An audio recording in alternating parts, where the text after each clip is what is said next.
The music is playing. The audio. Back in the saddle. The audio is working. Chief is back in the saddle. Yeah. Their phone's ringing. Don't know what that's about. Listen, welcome to the podcast.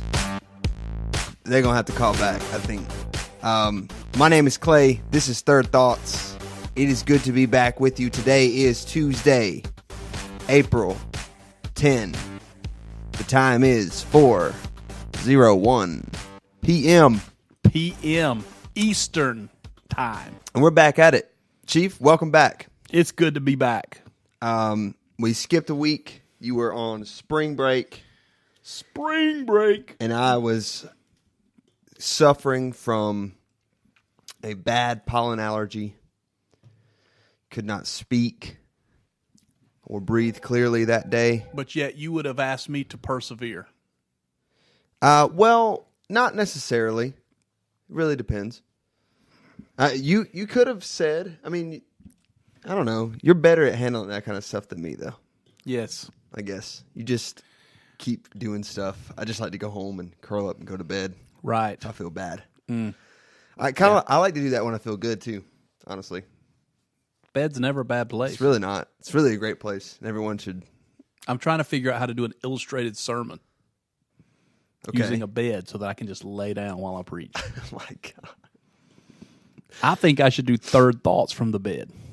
I have once. Yeah, when you called in. Yeah. I know, but we got to. But I wasn't actually in the bed. I was just laying across the bed. Isn't that a funny thing? Yeah. We call it in the bed, but you're really only ever on top of the bed. Right. Like You're in the bedding. You're in the sheets. Like you're under the. No top sheet for me. No, you're not a top sheeter? Oh, You know what? That's horrible. I saw something earlier. I don't even have it pulled up because I didn't think it was even pertinent to today's show. Oh. But something about how millennials don't use top sheets. Well, there you go. I'm a millennial. But I'm the oldest millennial. have you always not used a top sheet? Yes. Always, your whole life? My whole life. What do you use? Like a blanket? You have a blanket? Yeah, blanket. Comforter? So you just go straight in on the comforter? Like yeah. Skin to comforter? Skin to comforter. Ugh. I don't like that, dude. I don't understand how you do that. The comforter is like, it's not right. You have to buy quality comforters. No, I understand. I've got like a duvet with a cover on it, so it's one time. It's soft. When I was in high school, I had silk sheets. That sounds nice. And I went in and jumped on my bed, and the comforter slid across the silk sheet because it was so silky and slippery, and I slid off the bed on the other side, jammed 2 fingers, and missed a baseball game because of it. Wait, you buy sheets. How often do you buy sheets?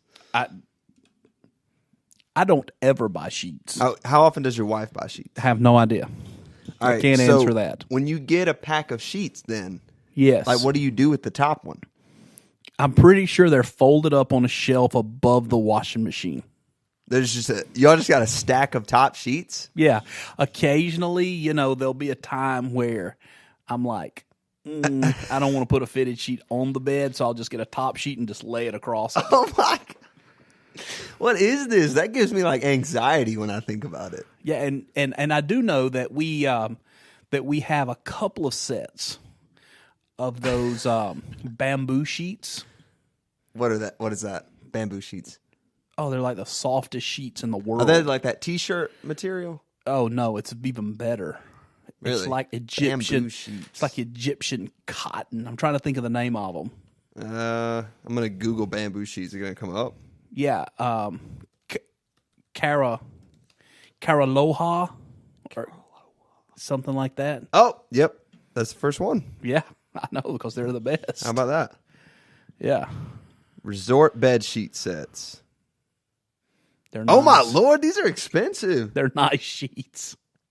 You spend a third of your life in the bed. I know, Chief, but you only use half the sheet set. Correct. We did buy these sheets one time that the top sheet was connected to the bottom sheet. Ew, I don't like that either. So I cut it loose with a knife. Yeah. I couldn't have it connect. That doesn't make any sense. I didn't realize how particular I am about betting Right. until we started talking about it. But I got to have high thread count. I will say that. I'm a high thread count kind of guy. You need to buy a set of Caraloha sheets. I'm going to look into it. If the Caraloha Caraloha bamboo. people are out there listening, we're endorsing your product. Go to Patreon now. Patreon.com/third podcast. Classic sheets or resort sheets? What's the difference? Classic sheets. Classic. Yeah. Are you going to buy them right now live on the podcast? No, these don't look right. The resort ones look better. Okay, well, maybe it's the resort ones. I don't know. It's the ones that you buy when you get off the cruise ship in port. Del Sol and Caraloha. So that's where you got them originally? Oh, yeah, because I felt them. They also have these sweatpants that I've never just really been able to like, think I'm going to spend $70 on these, like, sweatpants. Yeah. They're like windsuit pants. Oh, my gosh, but they're incredible. Same brand? Yeah, Caraloha. I would also like to have a pair of boxer briefs, but I'm afraid I would never take them off. I would just wear the same pair of underwear all the time. Oh, God. Yeah. Well, there you go. Caraloha.com. We're not sponsored by them.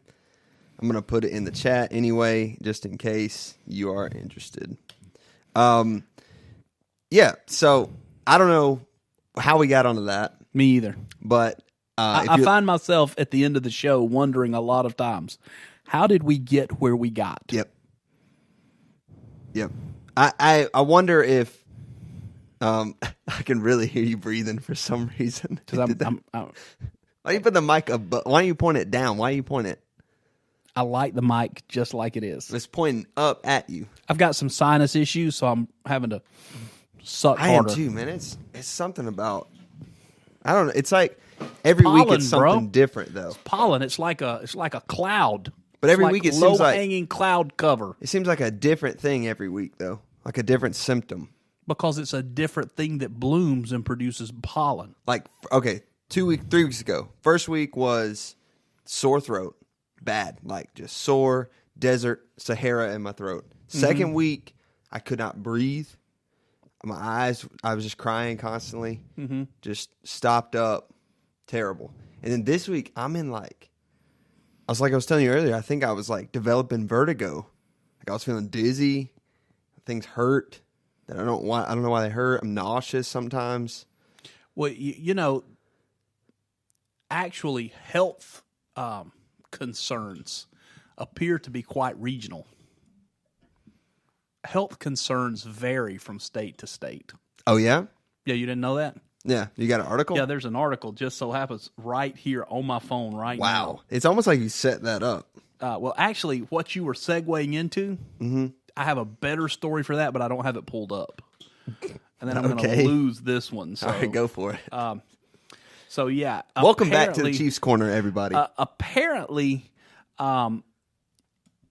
the southern United States is one of the most unhealthy regions in America. Is that right? Yeah, because we have health concerns complicated by tobacco use and obesity.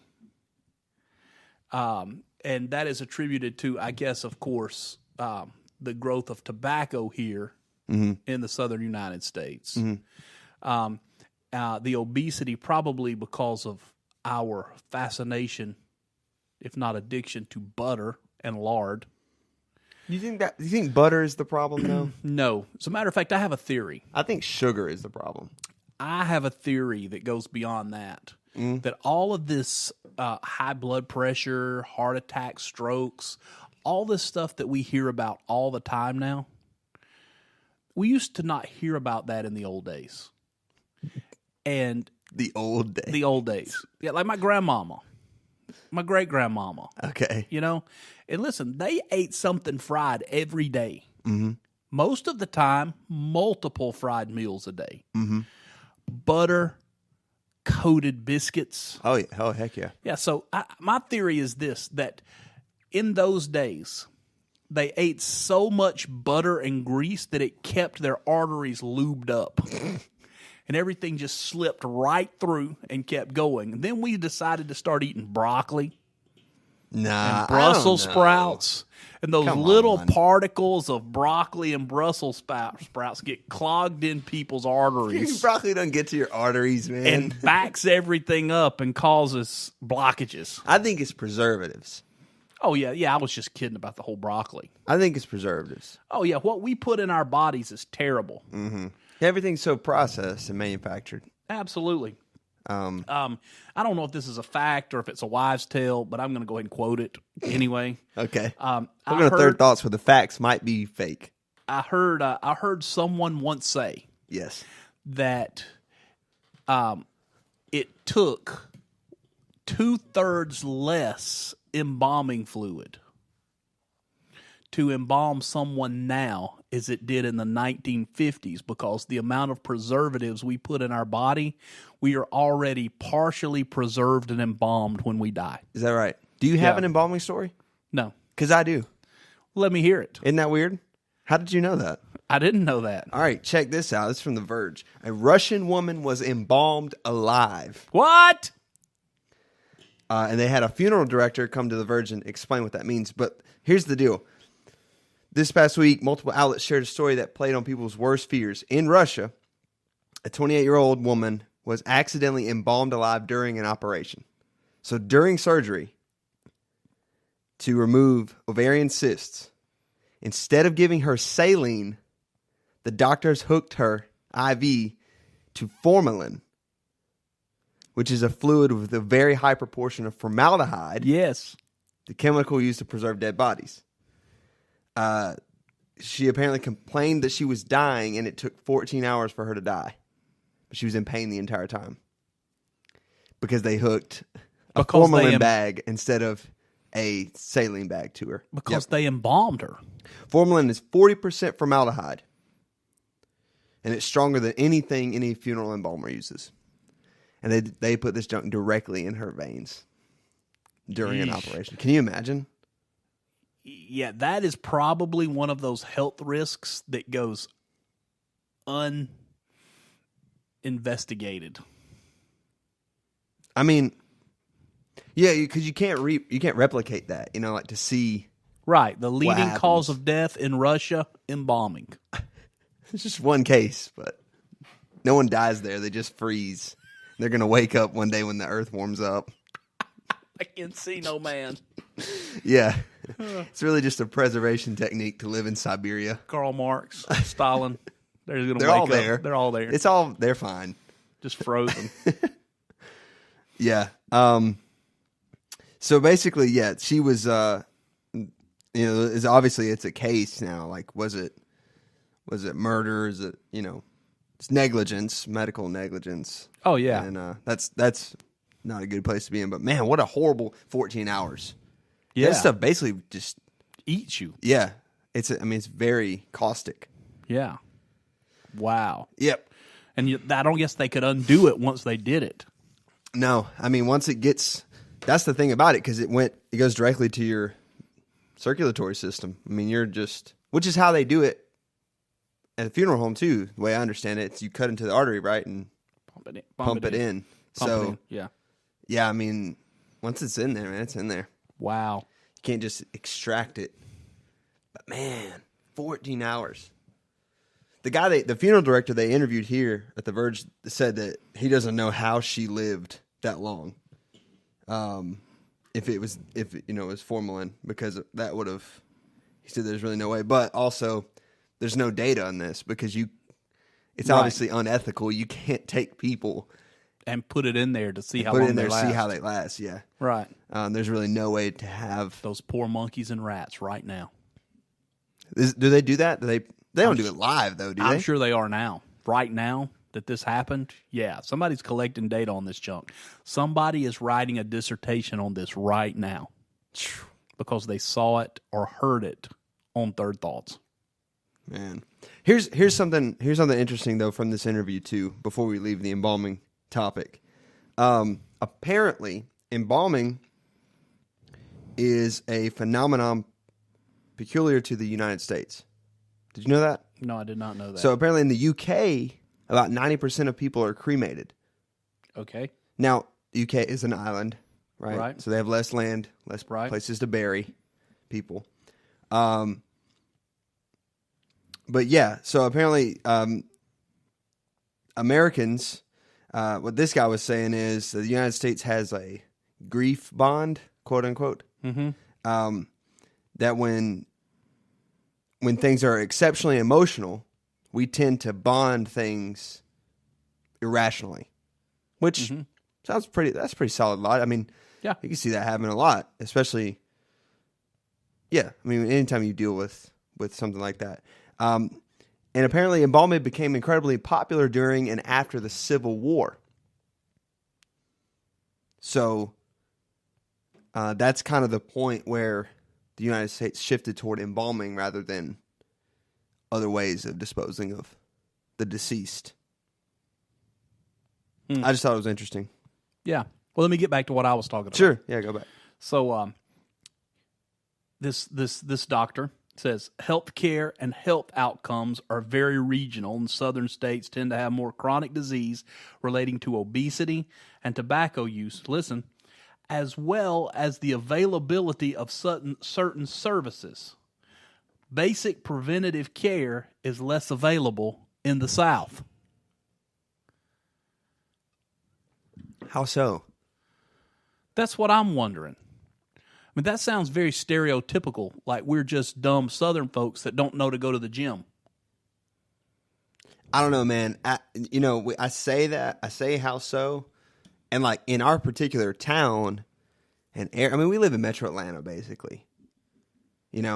So maybe not here, but I can see how. You ever driven through Mississippi? Well, yeah. Okay. You know what I'm saying? I can see how some places. Right, but you can do a pushback anywhere in the world at any time. Yeah. You push the plate back and stop eating. The pushback. I mean, you know what I'm saying? Yeah. That's prevention. But I will say that I have and recently been out west a considerable bit. Yeah.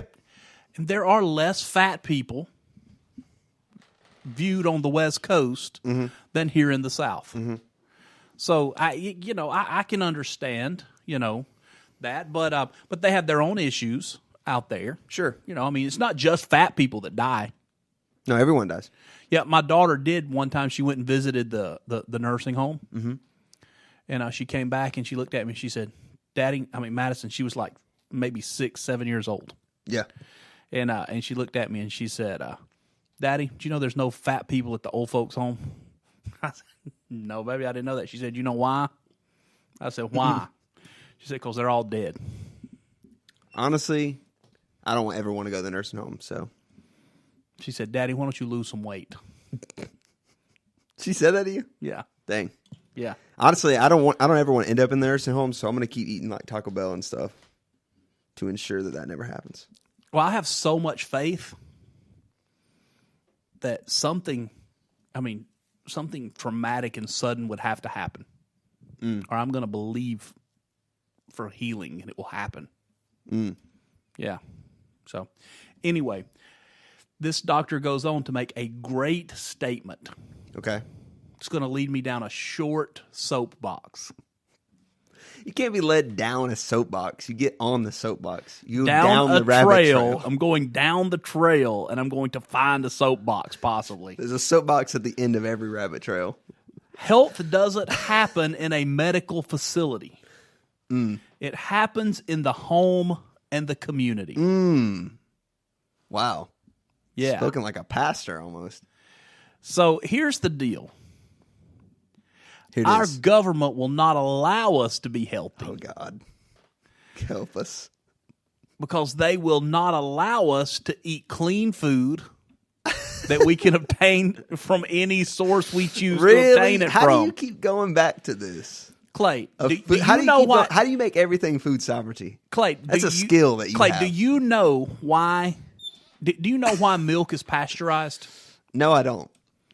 Pasteurization came about in order to lengthen the shelf life of milk before there was refrigeration. Okay. Do you have a refrigerator at your home? Mm-hmm. So do I. But yet we still pasteurize milk, and it's a requirement for that milk to be sold. But it strips necessary nutrients from the milk, but yet we still use an archaic process today, and it makes us less healthy. Can you purchase unpasteurized? Not for human consumption. To purchase unpasteurized milk, it has to be marked not for human consumption. Really? Yes, because the government has got its head so far up its Watusi that they don't want to undo any of these laws that make us less healthy. We have to get all of our vegetables shipped from somewhere else that have been sprayed with chemicals. I'm not going any further than that, but I'm just saying that it's a huge issue in our country. Food is a huge issue in our country. But let's get on to something else. Let's get on to another health scare. Come on with this health scare from Indonesia. Yes. In Indonesia, 80 people are dead and 90 others are hospitalized from drinking toxic bootleg liquor containing ingredients such as cough medicine and insect repellent. Actually, I have this story too. This is crazy. I just want to bring up my thought about this. Please, your third. Not the first or second, but the third one. Yes. If the cough medicine being mixed in the liquor is killing people, what kind of cough medicine are they feeding people in Indonesia? I mean, I'm gonna take and I don't know how much a can of beer costs. Okay. Google it and see how much a can of beer costs. One can? One can. Can you even buy a can like that? How much does a 6-pack of beer cost? Google. I mean, you should not know that off the top of your head. I'm gonna look average. Yeah, average. Yeah. Cost of. There it is. First one. The Silence. Average. All right, I don't know where this comes from. Wait, what is it? Average is around $6 For a single beer. No, for a 6-pack. For a 6-pack of beer. Okay. Well, it's a little less, so roughly 90 cents. 90 cents a beer. Okay, Yeah. so 90 cents for a can of beer. I'm just trying to put this in economics, not the ridiculousness of the fact that the cough medicine's killing people. Mm-hmm. But these bootleggers' rationality. So, okay, I'm going to take something that costs 90 cents a can, and I'm going to mix it with something that costs for 8 ounces at the drugstore $12. Mm-hmm. And I'm going to cut a 90-cent item with a $12 item. Mm-hmm. And then I know bug spray. I don't know. I mean, I'm sure they're not just spraying the insect repellent down in there. They're getting it in some bulk liquid form. But, a good can of off is $6.99 a can. So I'm going to use ingredients that are 40 times more expensive than the item that I could actually go and buy. And I'm going to create bootleg liquor that's going to kill people. Here's the thing that got me also, Clay, is they began to talk about the symptoms these people had. Yeah. Let me see if I can find. I'm sorry. All the patients come in with shortness of breath, diminished consciousness, and many whose vision is blurred. Yes. Isn't that also the symptoms of just regular drunkenness, not toxic drunkenness? Well, this is interesting because I'm reading this here too. Deaths from toxic alcohol are common in Indonesia. Well, here's why. While drinking alcohol is discouraged, it's not illegal. Indonesia banned the sale of alcohol from tens of thousands of mini-marts and other small stores in 2015. However, high taxes on alcohol have spawned a black market for booze among the poor in the world's most populous Muslim nation. So, what you're getting here is like that. I guess that's the thing. Like you can't get it on the cheap at the corner store. So they want it, so they're buying it on this illegal black market, and then it's a grab bag. You may end up with anything. And once again, and obviously it's bug spray. I hope they don't start coughing, because don't take the cough medicine if you do, because if you mix it with booze, it kills you. Well, yeah, I guess it's to make it.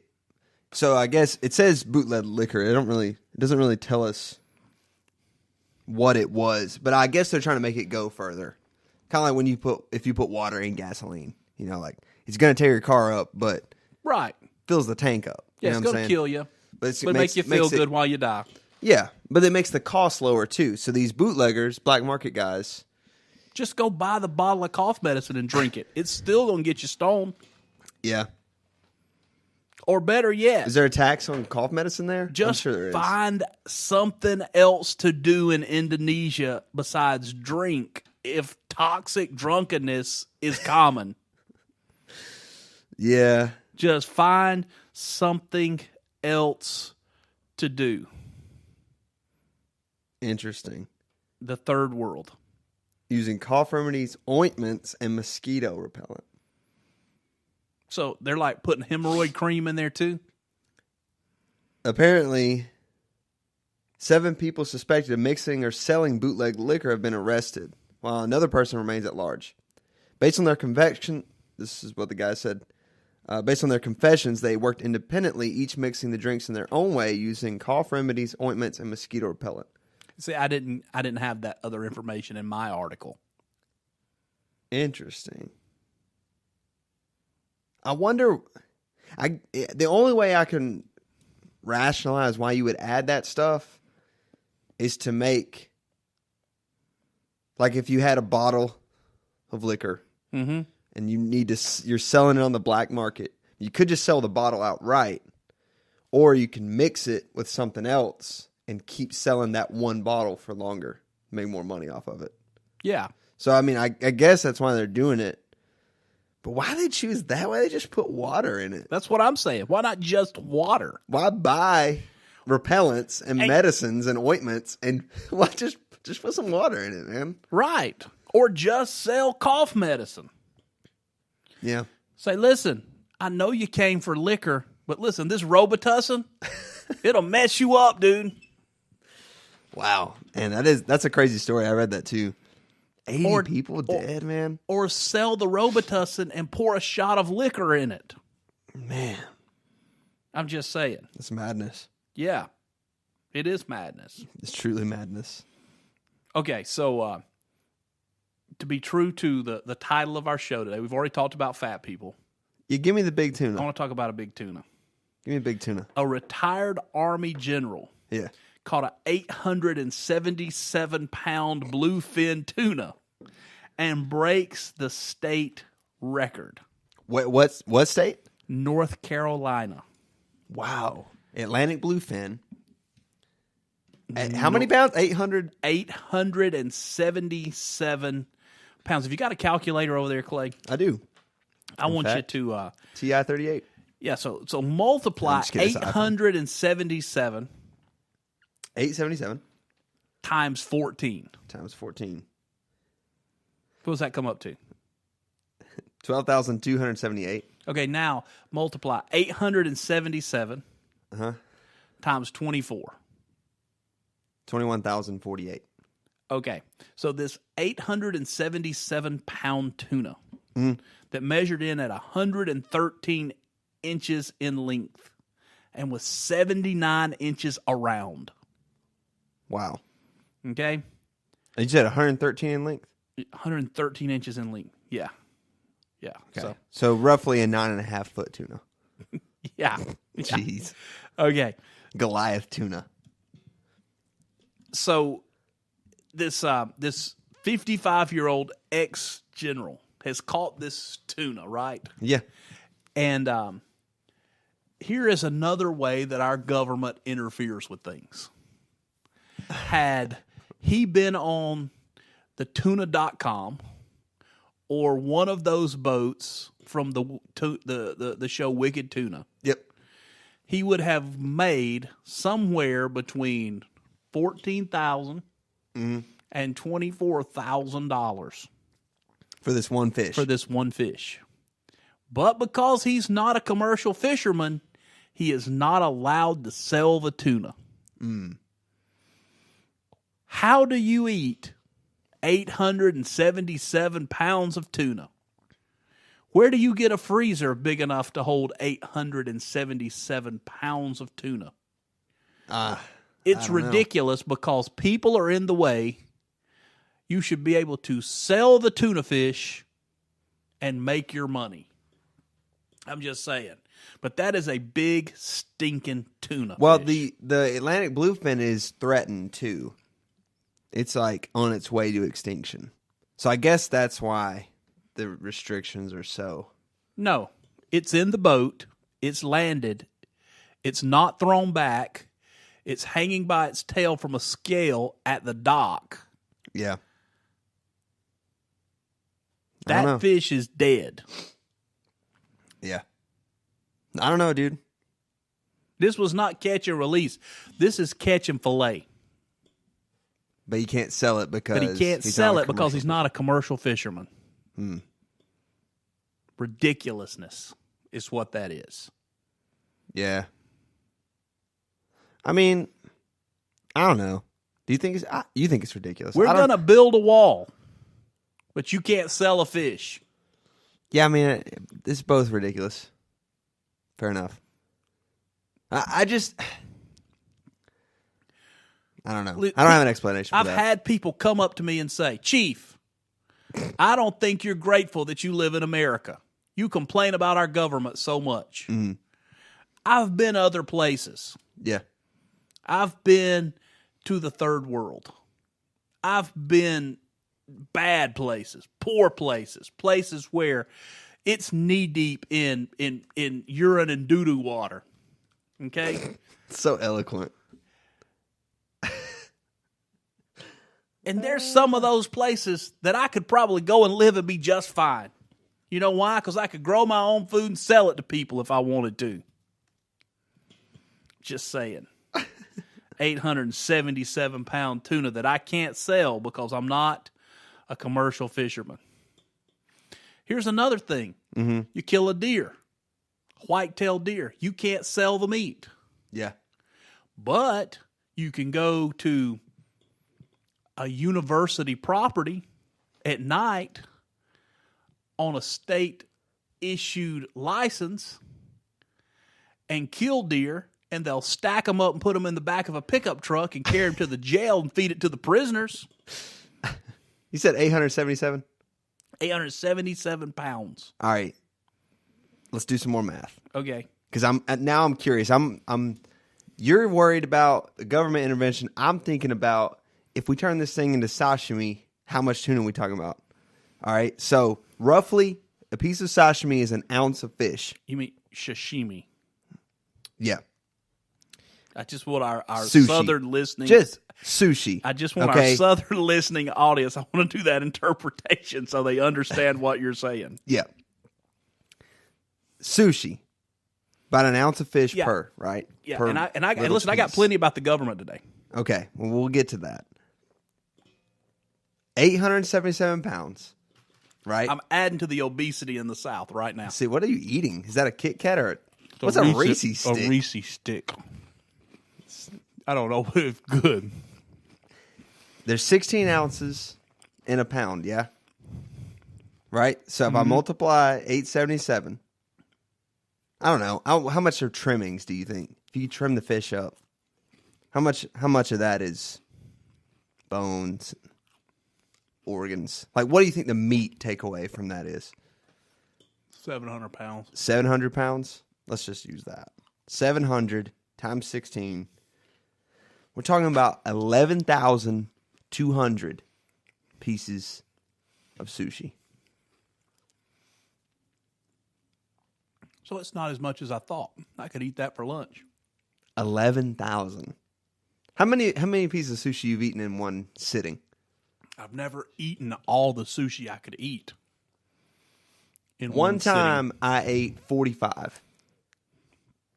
I could probably do that. But listen, I will say that even though I'm a very obese Southerner, just like the article says, most of the time you can out-eat me. We're still young and agile. Dietarily. I don't think agility has anything to do Dietarily. with... Okay, dietary agility. Dietary agility, yes. So let's go and let's go visit something our friends out on the left coast are doing Yes. to combat climate change. Okay. Okay? So our good friends out in Los Angeles have decided to combat climate change. They are going to paint their black roads white at $40,000 per mile. Wow. Yeah. How? What it looks like right here is squeegees. All right, then. They're just squeegeeing this stuff called Cool Seal onto the roads. Cool Seal. At 40, it's white. Uh-huh. $40,000 per mile. What does it do? The largest homeless population, the highest tax rate, the highest cost of living, the highest home costs that people can't afford, which are driving people to homelessness. Yeah. And we're going to spend $40,000 a mile to paint the roads white. So what does it do other than make it white? It just reflects the heat instead of absorbing the heat like blacktop. Oh, and so it in makes theory the will make road it cooler. Oh, in the area. And will make the environment cooler. I see. So the Thus temperature will go down. combating global warming. Oh, that's the thrust. Last week, it was in the 30s in Georgia. It is not global warming. It could be Los Angeles warming. So the thrust is to combat global warming. We're going to paint the road white. We're going to paint the roads white. So that they don't get as hot from the sun. Yes. And so And I'm going to spend 40 G's per mile to do it. That's 2 giant tunas per mile. Yes. That's 2 900-pound tunas Per mile. per mile. At that rate, tunas will be extinct before they even get out of the neighborhood. That's true. Especially since the Atlantic bluefin is threatened. Right.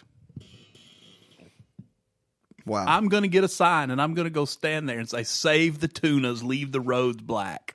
I'm going to start measuring everything and how much tuna it would buy me. Like, I'm just going to use that as my conversion rate. Like, how many tunas is an iPhone? How much do I make? I'll only make This many tunas a this year. many tunas a year. Or do I even make a tuna a year? It's a good question. I guess it depends on the size of the tuna. And the quality of the tuna. Yep. Yeah. Can't just be your run of the mill. No, it's got to be sashimi grade. Got to be a. Got to be sushi grade tuna. Yep. We don't settle for anything less Well, than speaking- sushi grade. Hold on, I got one more. What is it about though? It's about the government. Okay, well before that though, hang on. This one's cool though. But you were talking about the way the economy is on the West Coast, Yes. right? Homelessness, high cost of living, Yes. housing, property, all that stuff. McDonald's. But do you know where the richest people are though? The richest zip code in America. No. You want to take a guess? No. It's not on the West Coast. Georgia. Nope. Close. Alabama. No. Come on. Florida. Yeah. Turns out, Fisher Island, just off the coast of Miami, is only accessible by ferry or water taxi. Is that where Oprah and Gloria Estefan's house is? I don't know. I don't know if that's in here or not. Yeah, Fisher Island. Yeah, Fisher it's where Island. all the celebrities live. Yeah. 216-acre island has diverse residents representing over 50 nationalities and professions, from professional athletes, supermodels, executives, lawyers. The average income on Fisher Island, zip code 33109, was $2.5 million. 33109. We need to start a show called 33190. Instead of 90210. Yeah. 33190. Yet the average income, bro, $2.5 million. That's the average. Just like Right. nobody. Right. You know how many tunas that is? That's a lot of tunas. Yeah. I'm gonna find out. You can read your story now. I just thought it was interesting. Miami. So right here in Georgia. Okay. Okay. Moving back north. Yeah. Yeah, moving We back just north. tour the country here on Third Thoughts. We just go around but now we're back home. So Harris County, Georgia. Do you remember Harris County was in the news because their sheriff put up a very politically incorrect sign back in 2015. I think I remember this, yeah. Okay, this is what in 2015 he put this up, used his own money, and he put these signs up at all the roads leading into Harris County. And the sign said, "Our citizens have concealed weapons. If you kill someone, we might kill you back. Oh, yeah, I did see this the other day, actually. Enjoy your stay." He has recently added to the sign. Okay. And the sign now reads, same thing. Yep. Still says, "Our citizens have concealed weapons. If you kill someone, we might kill you back." Now he added a line to it that says, "We have one jail and 356 cemeteries. Enjoy your stay." Oh, jeez. The thinly veiled threat. Is that not incredible? That's hilarious. Where is Harris County? I think Harris County's down south. I mean, that makes sense. But Let's see, hold on. Oh, and there's another sign now that says this: "Warning. Harris County is politically incorrect. We say Merry Christmas, God bless America, and in God we trust. We salute our troops and our flag. If this offends you, leave."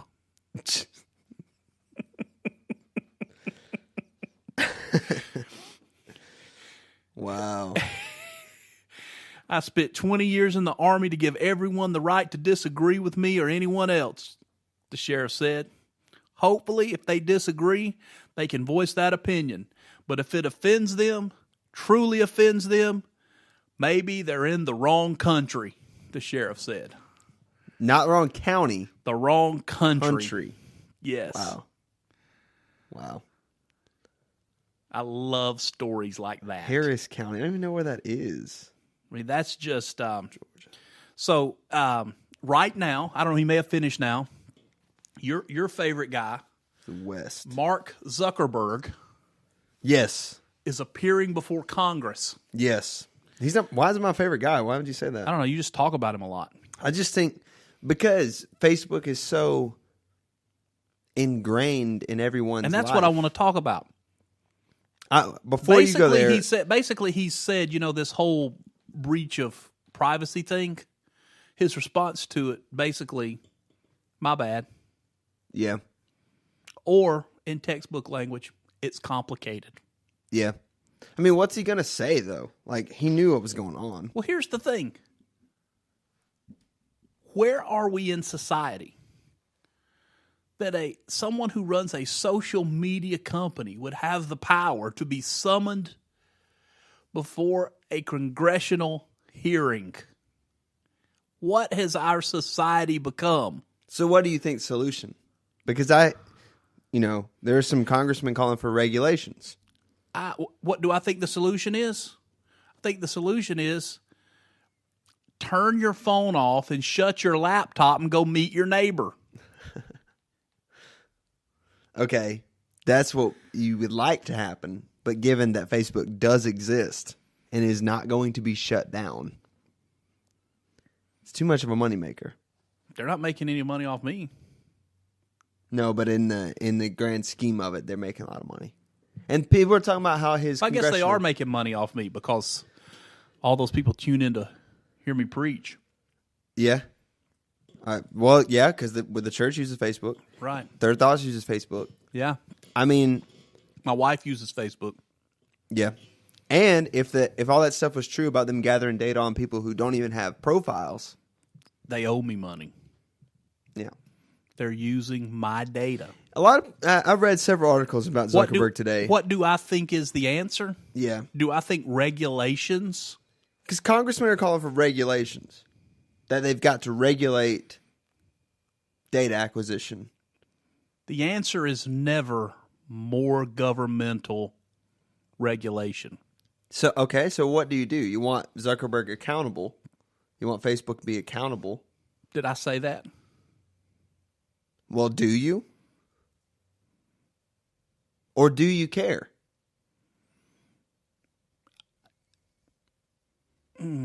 See, I would argue... I have a hard time with the words coming out of my mouth in a public forum. I don't care. Well, yeah, okay. Fair enough. But I'm saying... Now, I do want a T-shirt that says there's a 99% chance that I don't care. I think if you sign up for the service, you use the service, I mean... You're giving them your information. You've done it anyway. Right. So, do they need to be held accountable? Well, here's the thing. The government is going... If the government is going to step in and regulate... If the government is going to step in and regulate social media... That means that they are now regulating relationships, which to some extent they already have, I guess, with marriage legislation and all of those kind of things. The government's already regulating the government tells me that I have to wear a seatbelt when I drive my own car. Ridiculous. It's ridiculous. If I want to not wear a seatbelt, it is not going to injure another person if I don't wear my seatbelt, unless I'm hit. It throws me through the windshield, through their windshield, and I smother them as my belly button covers their nose and mouth. Okay. But so how do you feel about, like, the texting and driving laws? Are you cool with that? Are you cool with that, though? Because that potentially is dangerous for someone other than yourself. Correct. Yeah, that endangers other lives, and there needs to be laws. And there are. Yeah. But interestingly enough, I did have this article, it's up. Phone usage while driving is up, actually, since those laws have passed. Phone usage. Mm-hmm. Yes. Not like looking at your phone. Yeah. And not just for texting either. Right. Like, to check Facebook and Twitter. Oh, and not only that, but now everyone's music is on their phone. Yep. Yeah, I mean... And there's a push for, like, dash mount being, like, required. Oh, funny thing. Yeah. When we were on our way back to the airport, our Uber driver, he had his phone on the dash right here. Yeah, I think Uber makes them. Yeah. Well, we passed this guy, and that guy said, "Look at that Uber driver. That's stupid. He should be arrested." He literally had his phone on a suction cup on his window, directly in front of his face. When he looked straight ahead, all he could see was his phone. He could not see the road. Wow. When I rode one in New York City, he had 4 different phones on the dash and front windshield. He had one. Because he was a Lyft driver, too. Well, yeah, maybe. But he had one on the left-hand side that had, like, a map GPS going. Yeah. He had one on the right side of the steering wheel that he had like his music control on. Yeah. He had one on the top right of the windshield, like on the passenger side, that was a front-facing camera, and I could see myself and my friends in the back seat. No. Yeah, so he had, and then he had another one like right in front of the passenger seat on the windshield, shooting out the front of the car to record. That was always recording. So those two on the right were recording what was happening in the car and out front. Because our society is so litigious, he felt that he had to. I don't blame him, man. Yeah, he had to guard himself. I don't blame him. But I just thought it was ridiculous. Against so many phones. Inappropriateness. Yep. Yes. I wonder if you were live on Facebook. I don't know. I wonder if he was streaming Facebook live while he had passengers Just in the car. constantly streaming it. That'd be crazy. That would be. Yeah, so what are they going to regulate? They're going to regulate data acquisition. Or the sale. Well, probably not acquisition. The sale of the data that's acquired. Right. Because I mean, what are they going to do? I mean, you can't tax acquisition. It's a free service. Right. You know what I'm saying? So you're going to have to tax where there's money going through or regulate where there's money. Because that's what it comes down to. And maybe, I don't know, but maybe government's just mad that they didn't get their cut. I think that's probably more appropriately what's happening. Maybe that's why they want Zuckerberg accountable. Yeah. If they begin to regulate how Facebook makes money, Facebook will find a way to still make the money. Mm-hmm. They're going to start charging people to use the service. Listen, the moment Facebook becomes a paid service, I'm out. It probably won't get all the way down to individual users like you. But like what we do on Sundays. So you think like organizations are going to need to start become paying? a paid service, yeah. So you think, I mean, once you hit a certain number of followers. Yeah. Oh, well, now, yeah, I can see that for sure. Because now you're promoting your brand. Yeah. It's going to become a paid service. You can have this many followers for free. Mm-hmm. This many friends for free. Mm. Then it becomes a paid service. Yeah. So, yeah, I think, that would come down the pike because he's going to make his money. Yeah. Well, I think it's just the whole thing has gotten so big now, you can't just hit the delete button. Right. Like, we're not at a point where, I mean, not even the government can just decide, really. You know what? We're getting rid of Facebook. I mean, they have grounds for that anyway, but I'm saying you just can't do it. It's literally burned in to like every website. It's burned into every service. You can log into almost anything with your Facebook account. Oh, yeah. You don't need to create separate accounts. You just use the one you already have with Facebook. So, I mean, and a lot of people do that. Yeah, and a lot of things give you the option, log in with Facebook or Google. Mm-hmm. Yep. Yeah. Yeah, no. And I mean, and they're collecting data when you do those things. Oh, yeah. So, but yeah, I mean, I don't know that there's anything the government can or should do about it. I mean, looking back, how many times has the government been hacked and leaked personal information? Or like Equifax. Right. With all of our credit scores. Right. I mean, we don't know how many times the government has done this to us. Yeah. The Internal Revenue Service. I mean, there's no telling, because why would they tell you? Right. Right. And honestly, why would Facebook? Except they got caught. Right. But they didn't. They were never going to tell us that happened. No. There was no reason to. Nor like the company that used to handle all of the our former database solution here. Yes.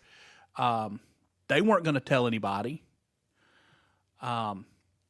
what they did as far as their billing problems until checks started bouncing and someone had to be accountable. Yeah. People don't ever say they're sorry because they got caught. I mean, until they get caught. Yeah. And it doesn't, but that doesn't negate the fact that they're sorry. Mm-hmm. I mean, I think Zuckerberg probably like, oh, yep, messed up. Let's fix it. Yeah. I think he lives on the let's fix it. I'm sure he does. Yeah, something new, something better. I'm sure he does. So, And yeah. I'm sure, I mean, I find it hard to believe that he is the head of that giant monster, and he doesn't have a team or board or there's a conglomerate there that's helping him make decisions. I feel like. And I'm sure they got like cards to play when this kind of stuff happens. Oh, yeah. They've got a backlog of stuff. Okay. Once again, let me remind Let's you launch this. Let me remind you what I said last time this was brought up 2 weeks ago. Mm-hmm. He is sitting before a committee that he has all of the data from these people's personal lives probably on his phone as he sits there and talks to them, that he can message them photos and DMs. Is it DMs? Yeah. Direct messages. Direct messages. He's got the, I mean, listen, Facebook has the power. Yeah. I mean, it does. I don't think he's an evil genius, though. No. I don't think he's maniacal. I think maybe there is. I think it's more like a Tony Stark kind of situation, where like he's the one that got it going and has these like ideas and stuff. And he's kind of like the face of it. Yeah. But there's this board, that like the Illuminati. There's this board behind him, like a group of guys. What's the Napster guy's name? Napster guy. The guy that did Napster that also got on board with Facebook. Oh, I played by forget. Justin Timberlake in the movie Social Network. Oh, yeah. I forgot his name. Yeah. But I feel like, it's like one of those situations where yeah, he might be pushed to do something, but I don't know. I mean, I just don't think he's an evil person. I don't think he cares about money. I don't think he does either. I think he's just like a goal-driven kind of person. So 2 stories. Okay. And I know we're running tight. So both from I don't guess they're both from ESPN. But one of them is an ESPN story. Okay. John Skipper, who left ESPN, he was the ESPN boss, left, substance abuse issues. Yep. So now he's catching flack because this new show, Get Up, it's a morning show, right? Is costing a lot of money, but it's doomed to fail. Yeah. Okay. And I just want to address the fact that surely they never thought it was going to succeed. Just like that weird show with Jamil Hill was never going to succeed because she's terrible. You put people that nobody want to listen to in the morning on ESPN, and nobody wants to get up to Mike Greenberg, Michelle Beadle, and Jalen Rose. I thought that's why they put those people in the morning, because no one really watches anyway. No, it was supposed to be their answer to like this was gonna break everyone from watching Live with Regis and like the Today Show. And the Today Show, Good Morning America. Yeah, this was going to be ESPN's answer, so they put all this money into it. And it debuted for the first time on April the 2nd and just flopped. Jeez. Sports fans do not... Okay, I'm talking about devout sports fans. That demographic is not going to rise early in the morning before work to watch a morning show on ESPN. They're going to sleep as long as they can, wake up and rush to work, and they're going to catch all of their sports news in the evenings. Or they're going to check their phone on the way to work. Right. They've got alerts. But they're certainly not going to listen to Michelle Beadle. No. They got a tab open on their computer in their cubicle, and they're going to tab over when their boss is not looking. They're going to read it and get paid. Right. Why we spend time at home in the morning Right. watching terrible shows Right. when I could sleep? ESPN is just, they capitalized on a niche or a niche, however you want to say it. I say it both ways. Sashimi. Shush. Shashmi. Shashmi, whatever you were saying, whatever that was. A niche. And they grew into this huge company, and now they are miserable. Yeah. It's a miserable experience on ESPN.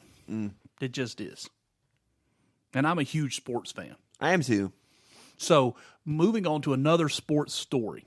Okay. Patrick Reed Okay. winning the Masters. Yeah. Holes off Ricky Fowler, who surged late. The boy wonder, Ricky Fowler, who just came roaring back and almost won the Masters.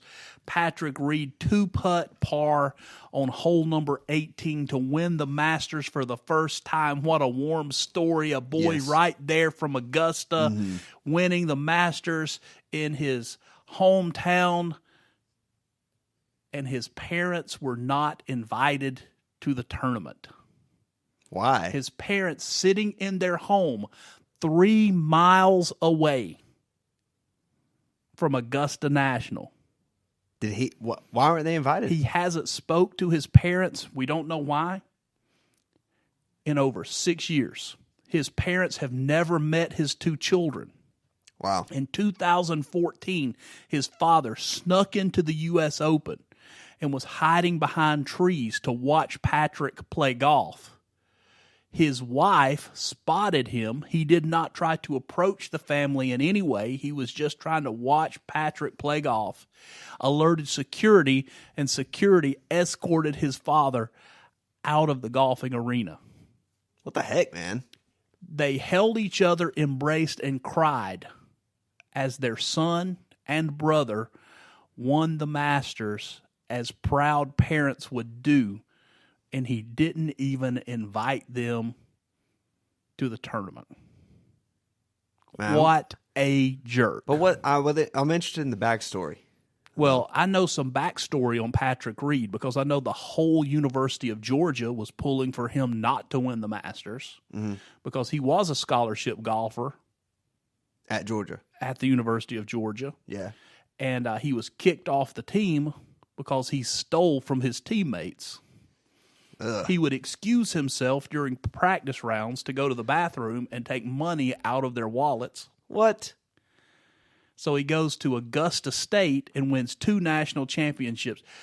The guy is a great golfer. Terrible person.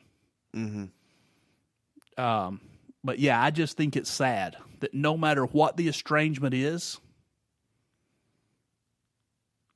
I mean, unless, That's what I'm saying. I mean, the story. there's never been any accusations of abuse or anything like that. Kind of indicates, the story on ESPN kind of slanted that his wife may have something to do with it. I don't know. Okay. That makes sense. Because her parents were there. Her parents enjoyed, the win. But I'm just saying that life, that moment where it all comes together. Not a phone call, not a hi, Mom, into the camera. Just broke my heart. Broke my heart for the sports world. Yeah. That he wasn't sitting there like Tiger with tears in his eyes, remembering the first time he was at Augusta and his dad was there with him, and now his dad's not there anymore. Yeah. I don't know. Where did Tiger end up? I don't know. He finished, I think, either +1 or even, so way back. Yeah. He made the cut, though. Yeah. He made the cut. He's going to win a golf tournament this year. You heard it right here on Third Thoughts. Tiger Woods is going to win a golf tournament this year. All right, there it is. Here's another one. Ricky Fowler is going to win his first major this year. This year. Which one? I don't know which one, but he's going to win one. Okay. We'll see what happens. If I had to guess, I'd probably say the Open, U.S. Open, not the Open Championship, the U.S. Open. Okay. I don't think he'll win the British Open. Yeah. That's a tough one for him. Just hits the ball too high. Yeah. I don't know anything about that. Yeah. So, yeah. That's all I got. All right. Well, I kind of dominated the show today. Oh, it's okay, though, because you hadn't done Cheese Corner in like a month and a half. Right. So now it's back. This will be the most back listened to show we've had in a while. Maybe. It does hurt us when we skip a week. I didn't know you were skipping a week. Last week. It's your show. I know. I'm just here for moral support. I know, but I was so sick last week. There's no way. It was not going to be entertaining to listen to at all. I could have done it live poolside had I known. Yeah, you could have. Oh, I forgot to tell you. While we went and saw this musical, Baz. Yep. It's this mashup of Moulin Rouge, The Great Gatsby, and Romeo and Juliet. So we watched the show. We walk out. Guess who's standing in the foyer, waiting on his daughters to get out of the restroom? Casper Van Diem. You don't know who that is? Nope. He played the bad guy in Sharknado. Okay. He was like a semi-famous, semi-big star at one time. And my wife was going to like sneak a picture of him. And he saw her and winked and said, "You can be in the picture if you want to." We walked over, had our picture made. Super nice guy. Super He's nice the bad guy in Sharknado. You got nothing else for me on He's been in a lot of other things, but Starship Troopers. Okay. He was in Starship Troopers. Yeah. I don't know what else, but yeah, so there's that. That's cool. Yeah. I mean, did you see Sharknado? No. Don't. I don't even know how I knew he was the bad guy in Sharknado. It's just something I know. Don't see Sharknado or its sequels. It has multiple sequels. That movie has multiple sequels. I think there's a fourth Sharknado at this No point. way. Yeah, no, I promise. I don't know if he's in them all, but I'll tell you a good movie, Quiet Place. Yeah, I liked it. Good movie. Good movie. Didn't love it, but I liked it. Yeah. Good One of concept. One of those. Could have been a lot better movie. Yeah, oh yeah, definitely. It's like sometimes it feels like that writers now just give up at the end. Yeah. Well, you know what? It kind of comes across to me. You know that we should add a movie review section to Third Thoughts every week. Okay. Yeah. If you would like to hear a movie review section, yeah, let us know. Yeah, let us know. Let us know in the chat or hit us on the socials. Or if you got our phone number, just text us. Yeah, that's fine too. Or just tell us if you see us because that's a good idea because we both got Movie Pass. Yeah. Listeners, if you don't have Movie Pass, you need to get it. Movie Pass is incredible. You only have to go to one movie a month to pay for it. Yep. It's really cheap. You just get a card, do the thing. No blackouts. You should get it now before the whole thing tanks. Right, because they've already gotten in trouble. Yeah. For GPS in people's phones after they leave the theater. But I mean, I just don't know how profitable it can be long term. It seems it seems like something that's going to get bought by something else, yeah, and done away with. Yeah, you know, it seems like one of those things like Disney or somebody would buy and then terminate the whole program. Yeah, you know, one thing I've noticed is that I don't know that I save any money. You buy a bunch of snacks when you get there. Yeah, I'm guilty of it too. Like because this is what I say: we didn't have to pay for the movie, right? And I think that's where they're getting. So let's get popcorn and nachos and a large M&Ms. icy cherry and Coca-Cola mixed. Yeah. You get the nachos, really? Sometimes. It depends on what movie theater. If they actually have the chips that go in the thing, and they put the cheese over the top and in the thing, yes. But I always ask, are the chips in a bag? You don't like and the is bag the chips. cheese already in a cup? So you want the cheese to come out of the machine? Out of the machine onto chips. In a tray. Yeah. You don't. In a tray. So you don't like chips in a bag, cup of cheese, dip? No. Terrible idea. What a weird thing for you. Terrible idea. And I want the jalapenos in a secondary cup. Okay. So that I can... What? Are you kidding the cheese me? Get one jalapeno and put it on each. So you want your cheese and chips uncontained. Correct. And your jalapenos contained. No. In a water cup. Not in like a prepackaged cup. You want them in a... I want them to take the free water cup. And put jalapenos in the free water Fill cup. the free water cup up with jalapenos. Yeah. Dang. You're like ordering in there like it's a restaurant. Like, Have it my way. Can I get this on the side? I did it my way, baby. Hey, thanks for listening to Third Thoughts. We're so glad that you've been with us. If you have, and if you're joining us later, you're not listening live, you're missing out. You should hit us on Spreaker.com every Tuesday at 4 p.m. We are live. There is a chat box. You can talk to us, and we want to hear from you. Third Thoughts is much better when you add to the conversation. So shoot us some stories. If you find some interesting stories you want us to cover, we'll save a spot for you. The Chiefs Corner is open for business. He's back to it. There's lots of stuff coming up as we get closer and closer to football season. So Third and Long will make a return at some point. We haven't decided when that's going to come, but when it does, we'll let you know. Maybe next week after the spring game. Just hit us up. Oh yeah, Florida State spring game is coming up this weekend. Number one pro-style passer committed to Florida State, Sam Howell. Take that, Tennessee. Yeah, so anyway, we appreciate you. Hit us up. Send us a story. If you want a movie review, we'll do that too. And even if you don't tell us you want that, we're probably going to try it out anyway, just to see how that goes, because since we see a lot of movies. But we'll catch you next week on Spreaker. If you're listening on iTunes, Apple Podcasts, Google Play, leave us a review. Give us some stars. Write a little short thing. It really helps us out more than you know, and it costs you nothing but time, baby. We'll see you next week. We're out.